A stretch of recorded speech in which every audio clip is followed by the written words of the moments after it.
The last bus to Hollow Creek. It was a cold autumn evening in a small town in the United States called Hollow Creek. The town was quiet, surrounded by dark forests and empty roads. People said nothing ever happened there, but the locals always locked their doors before midnight. Jake Thompson was a college student who had just returned to Hollow Creek to visit his grandmother. He hadn't been back in years. After arriving at the small bus station, he realized something strange. The station was completely empty. No cars, no people, not even the sound of crickets.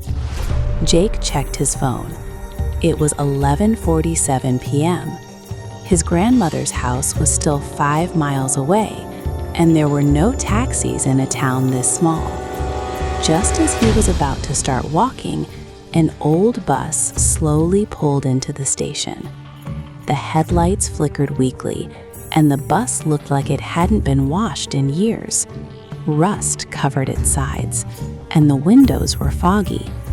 The sign above the windshield read, "Hollow Creek, last route." Jake felt relieved. At least he wouldn't have to walk in the cold. The bus door opened with a loud creak.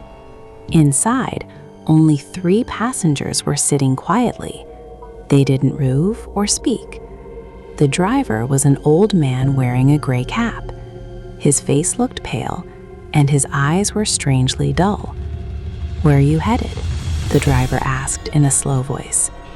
"Maple Road," Jake replied. The driver nodded. "Get in. Last ride tonight."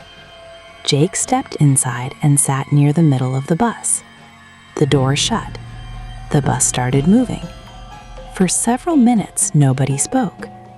Jake noticed something strange. The passengers were completely still.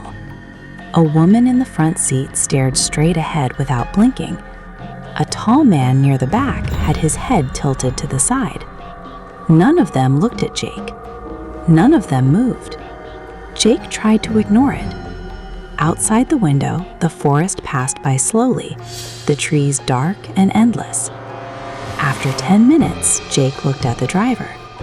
"Excuse me," he said. "How long until Maple Road?" The driver didn't answer. Jake asked again. Still no response. Suddenly, the bus lights flickered. Jake felt a chill run down his spine. He glanced back at the passengers again. The woman in front was now looking directly at him. Jake froze. He was sure she hadn't moved before. Her eyes were wide and completely black. Jake's heart started pounding. He quickly looked away and tried to calm himself. Maybe he was just tired. Maybe the lighting was weird. But when he looked up again, the woman was standing in the aisle.